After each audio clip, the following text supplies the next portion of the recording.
Oi, gente, tudo bem com vocês? Sejam muito bem-vindos aqui no Saia da Toca com Carli Coelho. Então, vem chegando, vem se aproximando, vai se acomodando. E olha o que tem de lanchinho aqui hoje. Pipoca, eu amo pipoca. O que vocês trouxeram de bom aí? Pão de queijo. Ai, que delícia. Pãozinho francês direto da padaria com manteiga. Meu Deus, já tá até me dando água na boca. Eu amo isso. Mas antes da gente continuar com esse papo amistoso aqui, eu quero saber: vocês já visitaram as minhas redes sociais? Vocês já se inscreveram no YouTube no Saia da Toca com Carli Coelho? E no Instagram no @Saia da Toca com Carli? Ah, gente, o que vocês estão esperando? Carca o dedo no botão e se inscreva, tem muito conteúdo bom vindo por aí. E ó, já aproveita e já dá um like nesse vídeo e já compartilha com os amigos, porque hoje o assunto vai ser tipos de conhecimento. Gente, olha só que interessante. A gente vai dar aquela filosofada, porque afinal de contas não tem como falar de conhecimento e não falar de filosofia.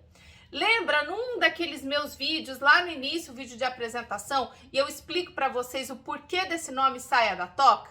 Pois bem, foi uma apologia ao mito da caverna do Platão, com esse intuito de falar para vocês que quando a gente sai da toca, quando a gente sai da caverna, a gente vai em busca à luz, a gente conhece uma diversidade, a gente adquire conhecimento através das nossas experiências, e isso é fundamental para que a gente possa tomar decisões, para que a gente possa melhorar nossas condições de vida e nos melhorar até mesmo como seres humanos.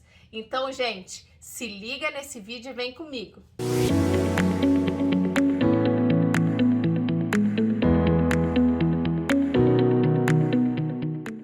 Epistemologia é uma palavra que vem do grego e que significa o estudo do conhecimento.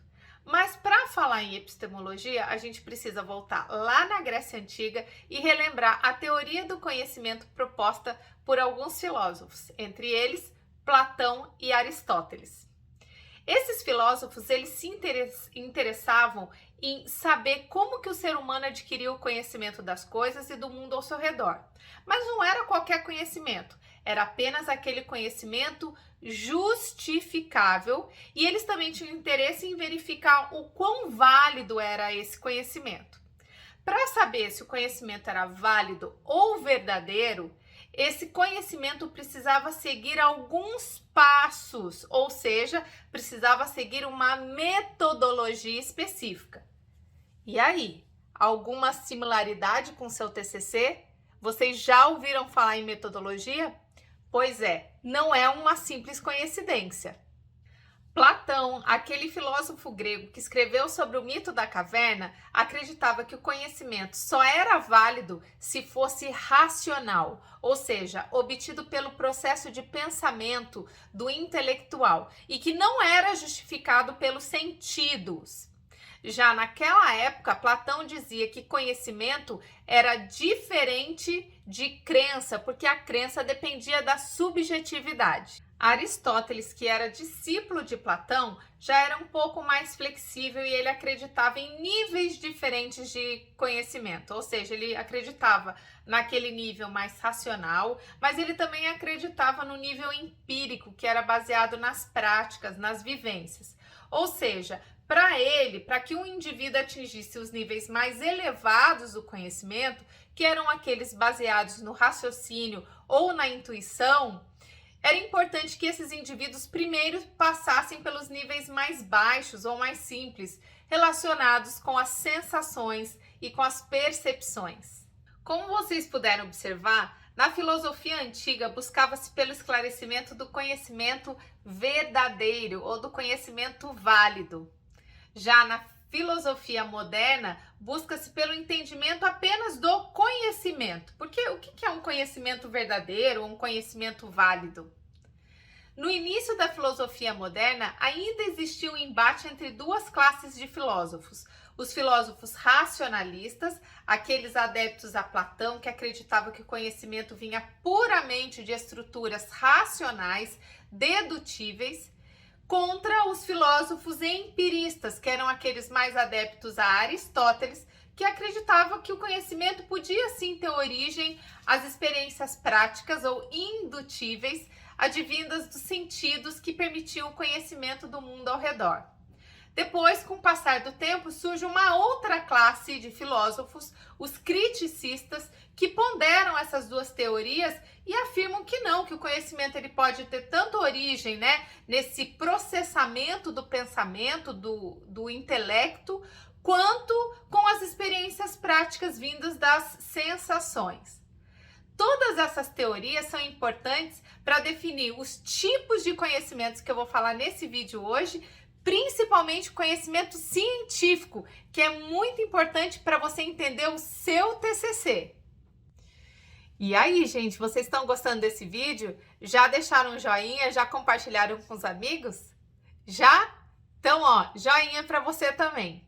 Bom, como foi dito anteriormente, toda essa teoria de conhecimento deu origem a 4 tipos de conhecimentos diferentes. O conhecimento empírico, ou também chamado de senso comum, o conhecimento religioso, ou também chamado de teológico, o conhecimento filosófico e o conhecimento científico, que vai ganhar ênfase aqui nesse vídeo. Então, gente, fiquem atentos e vem comigo! O conhecimento científico, ele é determinado por essas 6 características, ou seja, ele precisa ser real, contingente, sistemático, verificável, falível e aproximadamente exato. Quando fala-se que o conhecimento científico é real, significa que ele é baseado em fatos, ou seja, informações que foram comprovadas cientificamente. E essa é uma característica exclusiva do conhecimento científico. Os outros tipos de conhecimento, como o empírico, o religioso e o filosófico, não são baseados em fatos. O conhecimento científico ele é contingente porque ele pode ocorrer ou não. Ou seja, a palavra contingência significa algo provável de acontecer. E esse termo se encaixa muito bem ao conhecimento científico também, porque contingência pode ser espontânea ou provocada. Como que aconteceu com a descoberta da penicilina. Eu não sei se vocês sabem dessa história, mas Alexander Fleming estava fazendo um estudo com culturas de bactérias em placas de Petri e ele esqueceu essas plaquinhas fora do ambiente controlado. E quando ele voltou das férias, ele percebeu que os fungos presentes no ar atmosférico tinham entrado em contato com essas placas de Petri, com as culturas da bactéria, e tinham acabado com todas elas. Assim, a penicilina ela foi descoberta espontaneamente, pois Fleming não contava com essa variável na sua hipótese inicial.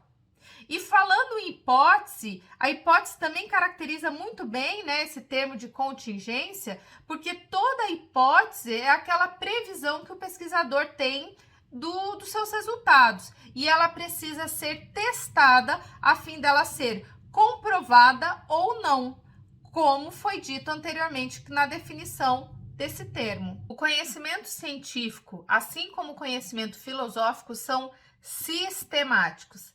Lembra que eu falei para vocês no começo desse vídeo que lá na filosofia antiga eles buscavam esclarecer o conhecimento como sendo válido ou verdadeiro, e que para fazer isso eles seguiam uma série de passos, ou seja, uma metodologia específica? Pois bem, a filosofia ela é considerada a mãe da ciência, e a ciência ela é constituída por um sistema de ideias, e para se atingir os objetivos da pesquisa, a fim de solucionar um problema, um sistema de métodos também deve ser utilizado a fim de que esse estudo seja reproduzido e comparado, determinando a 4ª característica do conhecimento científico. Outra característica do conhecimento científico é que ele é falível, ou seja, ele é suscetível ao erro. Apesar dos resultados obtidos a partir de uma metodologia bem delineada serem confiáveis, pois são baseados em linhas de evidência, né, a pesquisa é realizada por seres humanos e seres humanos cometem erros. Além disso, o conhecimento científico ele também é aproximadamente exato.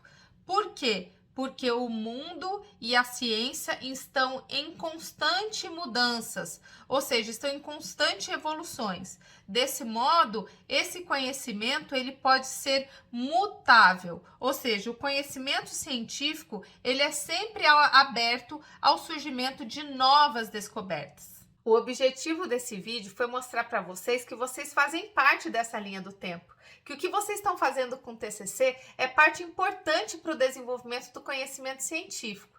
E que essa metodologia que tanto vocês ouvem falar, que vocês têm que escrever no trabalho de vocês, foi criada lá na filosofia antiga, 400, 300 anos antes de Cristo, quando os filósofos tentavam esclarecer o que era o tal do conhecimento verdadeiro, o conhecimento válido. E isso, gente, para mim é muito interessante, né? Saber que algo tão antigo ainda é tão atual. Então escreva aqui nos comentários, fala para mim o que vocês acharam desse vídeo, se vocês gostam ou não de filosofia, porque eu sou suspeita, eu adoro filosofia. E ó, bora todo mundo sair da toca, me acompanhe, porque tem muito mais conteúdo exclusivo para você, hein? Eu te vejo no próximo vídeo. Beijo!